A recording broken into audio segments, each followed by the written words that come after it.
Puji Tuhan, kita telah melihat dari pasal yang ke-12 dan pasal yang ke-13. Kita melihat bagaimana pengajaran Yesus masih dilanjutkan dengan beberapa topik pengajaran.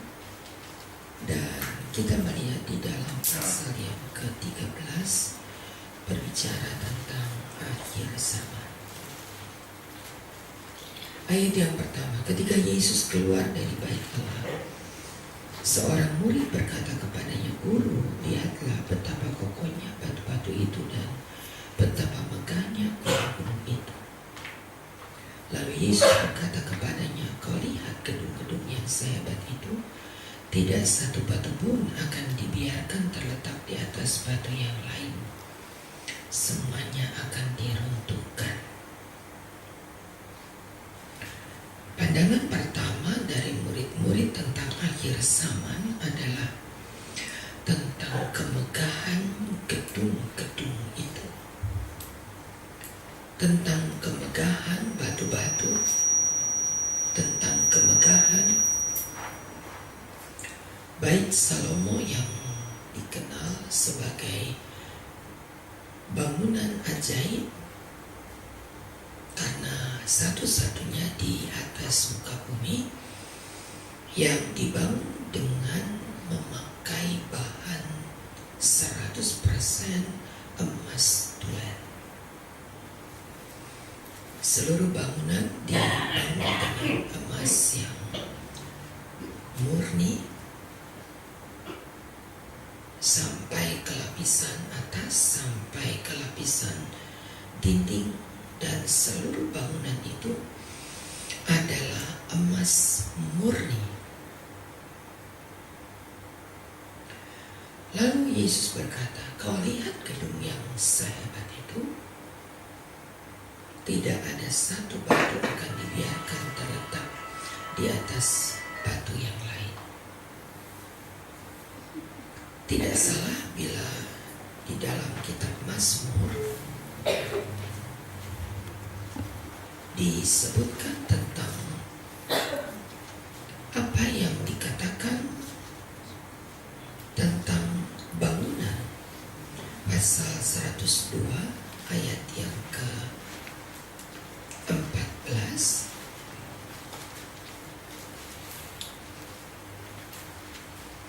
"Engkau sendiri akan bangun, akan menyayangi Sion, sebab sudah waktunya untuk mengasihaninya, sudah tiba saatnya. Sebab hamba-hambaku sayang kepada batu-batunya dan merasa kasihan akan debunya." Yang dilihat oleh murid-murid seperti apa yang dikatakan dalam Mazmur 102 ayat yang ke-14 dan 15, mereka cuma sayang kepada batu-batunya. Mereka tidak melihat yang lebih berharga dari segala batu-batu yang dipasang, dipergunakan untuk membangun bait Allah.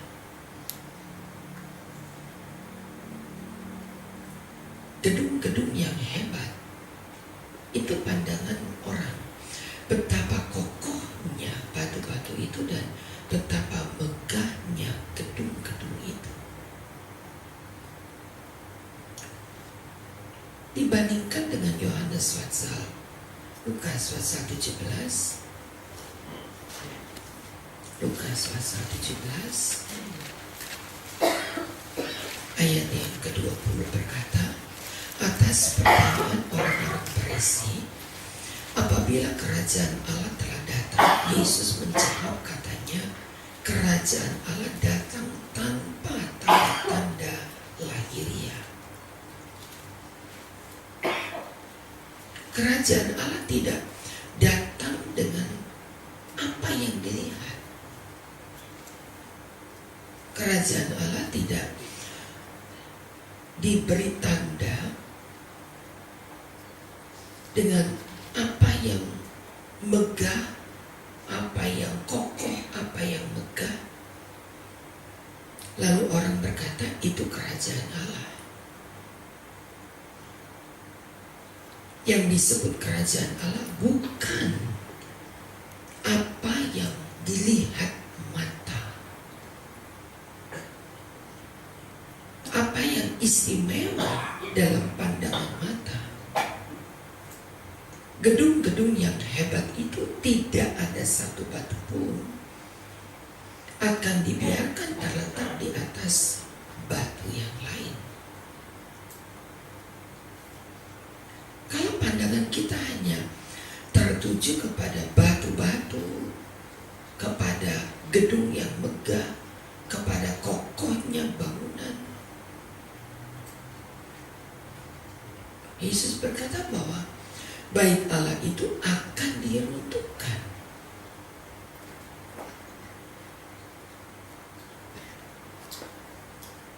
Yesus duduk di depan bait Allah. Dan apa yang baru disampaikan oleh Yesus, bagaimana gedung-gedung yang hebat itu akan runtuh. Murid-murid bertanya, kapan hal itu akan terjadi? Ayat 4. Kalau semuanya itu akan sampai pada kesudahannya, kapan? Beberapa tahun kemudian, Yerusalem dibinasakan oleh Alexander yang Agung, the Great Alexander. Dan pada waktu Alexander yang Agung itu membinasakan, ia benar-benar membuat gedung yang megah itu tidak punya satu batu disusun batu lain. Karena emas yang ada pada bangunan itu diambil semua.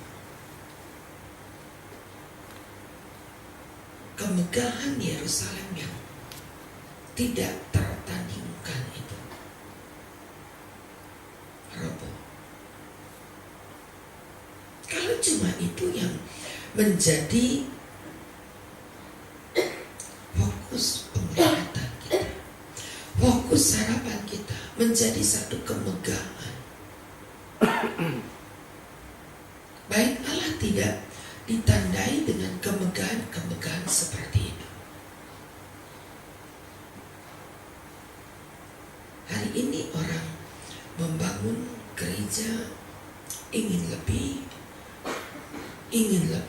yang lain ingin lebih, yang lain sangat ingin lebih.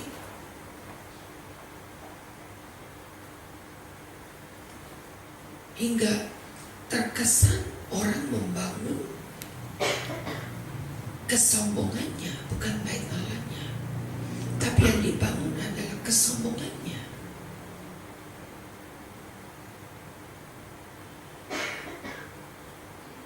Di televisi kemarin ada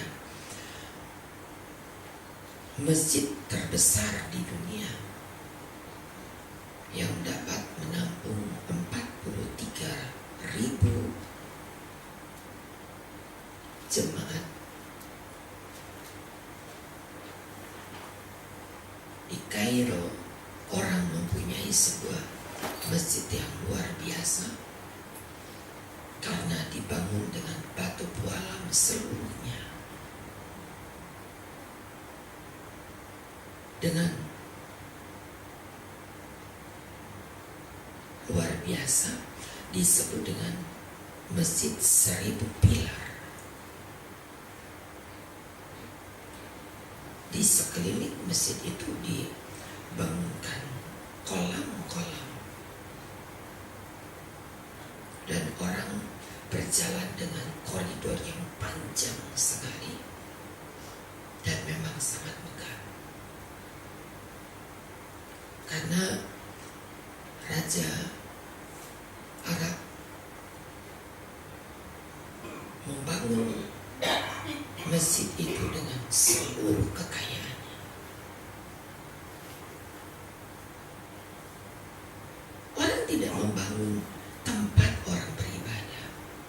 Tapi orang membangun tempat orang memegahkan diri. Yang tampak cuma kekayaan, orang berdecak kagum, mengagumi kekayaan rajanya, mengagumi kekayaan kerajaannya. Karena mereka berhasil membangun sebuah gedung yang luar biasa memang sangat indah. Di Indonesia pun orang gak perlu jauh, di Jakarta pun para pendeta sedang membangun gedung-gedung gereja dengan kemegahan untuk menampilkan siapa dirinya. Yesus berkata, kau lihat gedung-gedung yang hebat itu. Kemegahan Allah membangun kerajaan Allah akan ditiadakan. Kemegahan orang membangun kerajaan Allah atau bait Allah hanya untuk sekadar kemegahan nama siapa pemiliknya, bukan membangun tempat orang beribadah. Sebagai kedok-kedok biasa, orang membangun sebagai tempat-tempat orang memegahkan diri. Mazmur 102 tadi berkata, Tuhan sendiri akan membangunkan Sion. Tuhan tidak mempercayakan lagi kepada seorang pun, tidak. Karena terbukti tidak ada seorang manusia dapat tahan ketika itu berbicara tentang kesombongannya. Gak mampu bertahan. Lebih baik orang dipuji, begitu dieluk-elukan, merasa senang ketika dipuji, mengharapkan orang memuji, melakukan perkara-perkara supaya orang memuji. Semua itu akan diruntuhkan.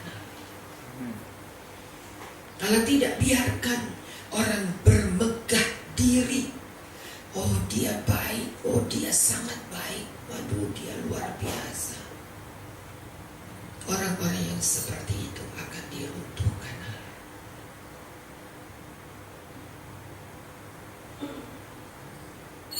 Kerajaan Allah tidak dibangunkan untuk memegahkan seseorang, tapi kerajaan Allah dibangun untuk menjadi tempat orang beribadah. Itu tujuan tempat yang disebut dengan bait Allah.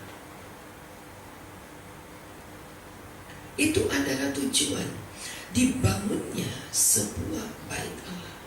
Tujuannya itu. Tujuannya bukan yang lain. Tujuannya bukan untuk kemegahan seseorang atau siapa dia.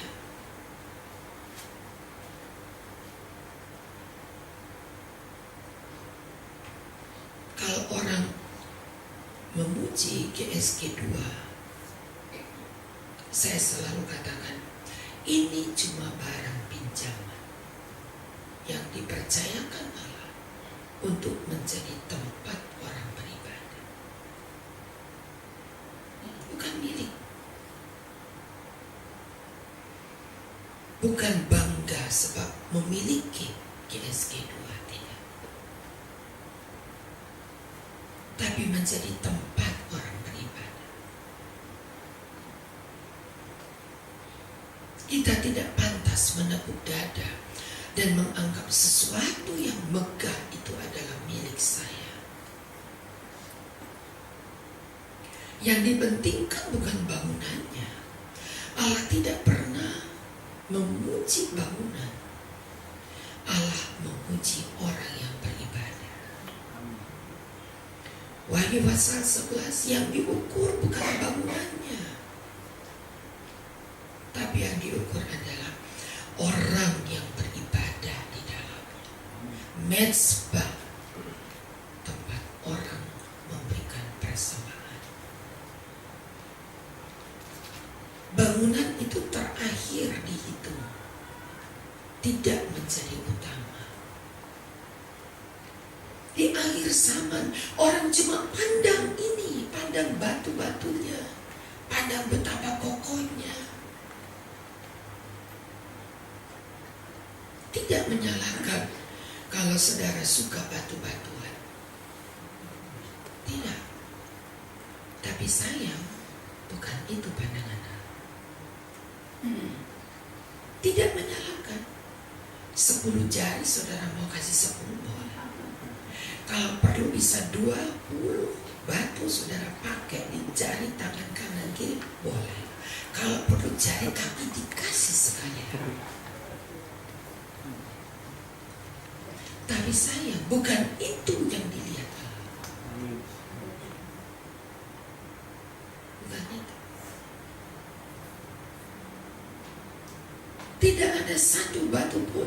Baca aja saudara, ya, ayat yang kedua. Kau lihat gedung yang sehebat itu, tidak ada satu batu pun, tidak ada, yang terletak di atas batu yang lain. Tidak ada.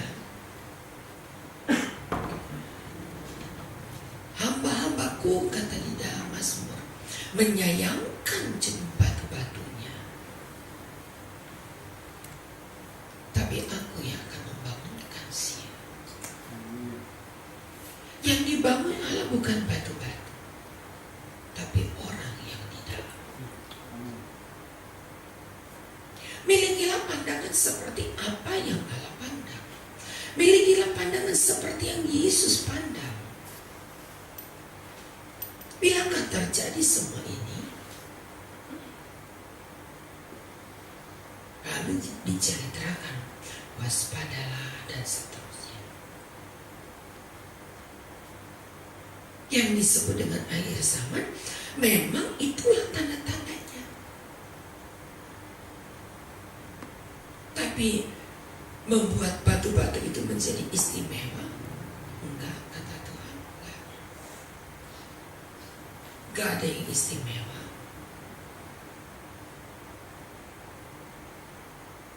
Karena kematian Yesus di Golgota bukan untuk batu-batu itu.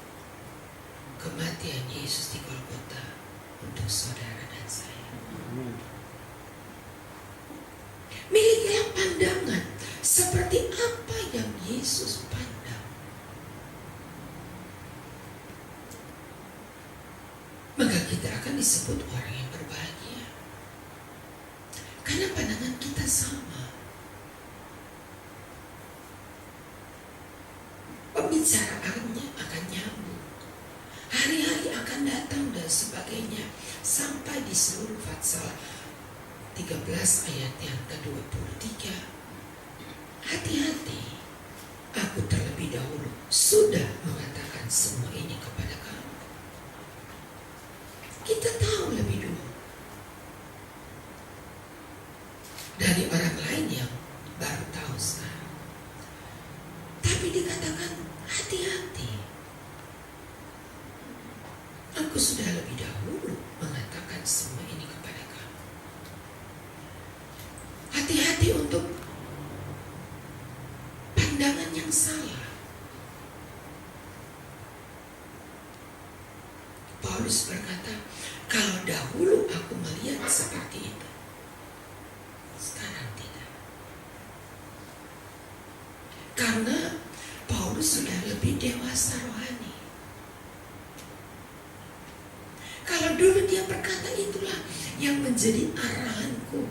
Boleh kita baca Korintus.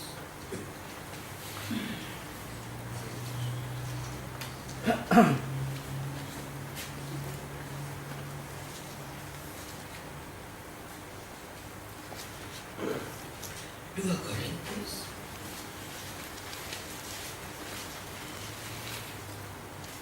pasal 10 ayat 12. Memang kami tidak berani menggolongkan diri kepada atau membandingkan diri dengan orang tertentu yang memuji diri sendiri. Mereka ukur dirinya dengan ukuran ukuran mereka sendiri dan membandingkan dirinya dengan diri mereka sendiri. Alangkah bodohnya mereka. Orang yang memuji diri adalah orang yang bodoh. Itu pandangan murid-murid. Itu pandangan orang-orang pada zaman Yesus. Mereka mengukur dirinya dengan ukuran mereka.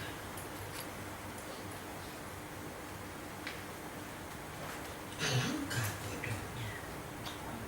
Ayat 13. Sebaliknya, kami tidak mau bermegah melampaui batas, melainkan tetap dalam batas-batas daerah kerja yang dipatok Allah bagi kami, yang meluas sampai kepada kamu juga.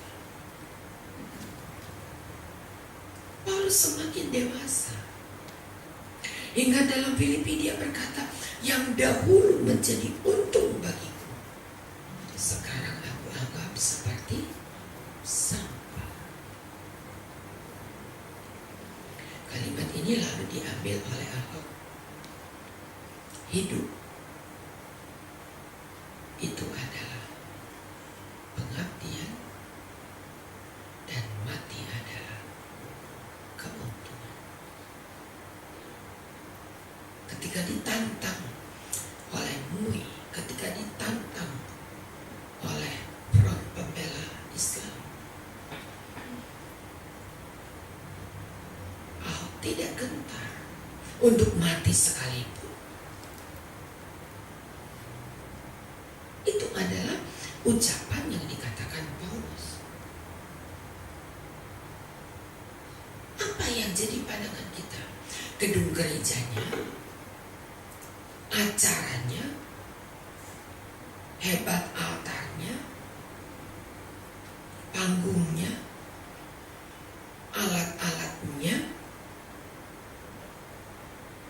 atau orang-orang yang menyembah Allah? Apa yang menjadi fokus ibadah kita? Bukan semua itu. Pantai Costa tempo dulu hidup dengan seada-adanya, tapi di tengah urapan mereka beribadah dengan seada-adanya, dan orang yang lewat tertarik untuk bertobat.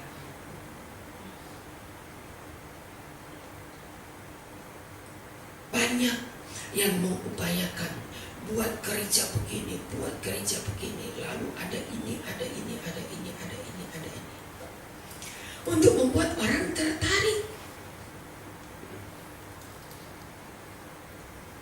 Gereja-gereja pasang internet, pasang apa lagi, hingga di dalam gereja orang sudah bisa pakai lebih dari hotel, supaya orang tertarik.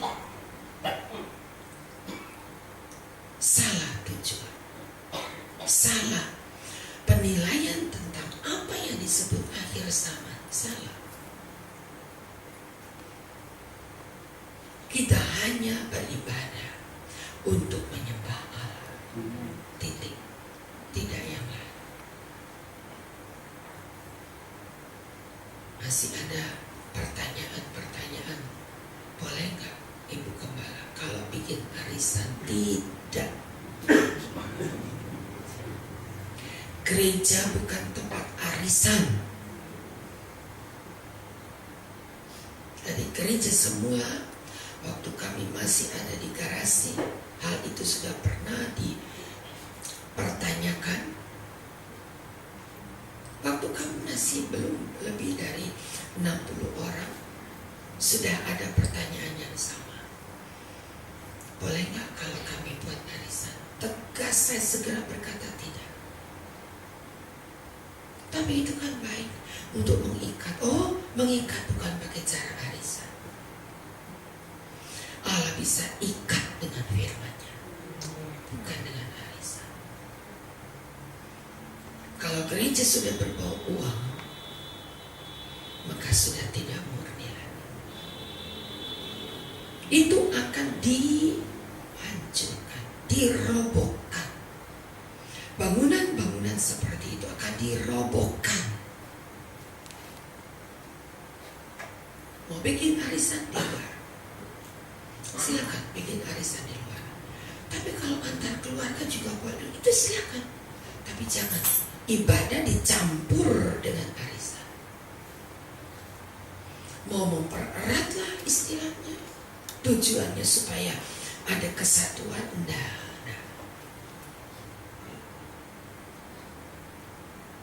Kalau di gereja sana begitu, di gereja sana begitu, silakan ikuti gereja itu.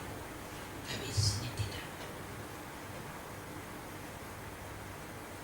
Allah sanggup memberkati kita dengan cara yang alkitabiah, bukan dengan cara-cara demikian.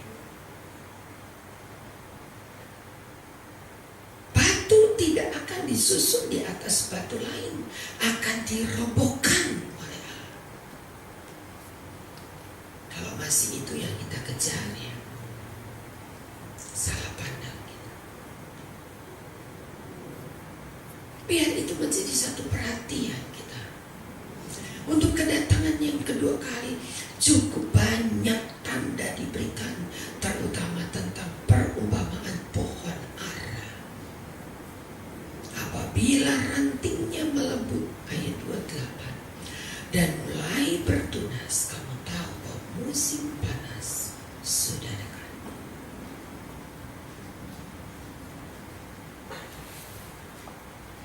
Allah sanggup menunjukkan bagaimana bumi dan langit akan berlalu.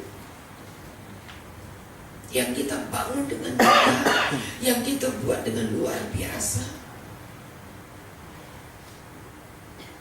Saya pernah katakan, seorang hamba Tuhan berkata, kami membangun pilar-pilar dulu, sementara pilar-pilar dibangun.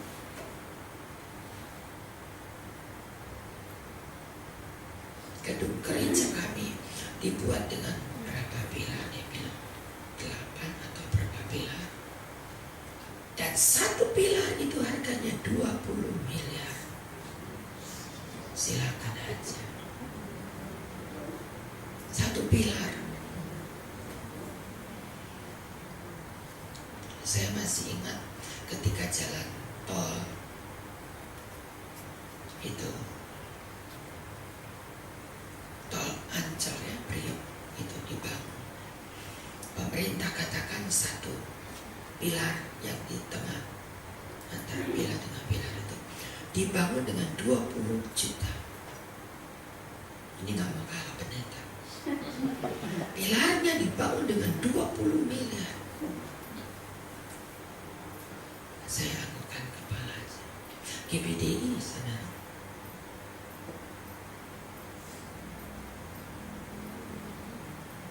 Bukan itu yang jadi pandangan Allah. Bukan itu. Bukan yang begitu yang diharapkan Allah untuk membangun gereja di akhir zaman. Bukan itu, bukan bangunan itu. Tapi yang dicari oleh Allah adalah orang-orang yang beribadah yang mahal harganya, gak ternilai dengan miliar, dengan triliun. Tapi di dalamnya ada bangunan-bangunan Allah. Ada orang-orang yang rohaninya dibangun dengan dasar pengorbanan Kristus. Itu dasarnya. Milikilah mata Allah, milikilah pandangan Allah. Jangan alihkan kepada apa yang dunia buat. Kalau Raja Arab membangun masjid dengan 1000 pilar yang luar biasa, itu silakan, karena dia gak pernah tahu Alkitab. Dia najis barangkali kalau pegang Alkitab kita. Dia gak tahu Alkitab. Dia boleh bangun dengan sehebat itu, karena air mereka adalah minyak. Di mana-mana orang gali minyak, di mana-mana orang gali minyak. Gak apa-apa.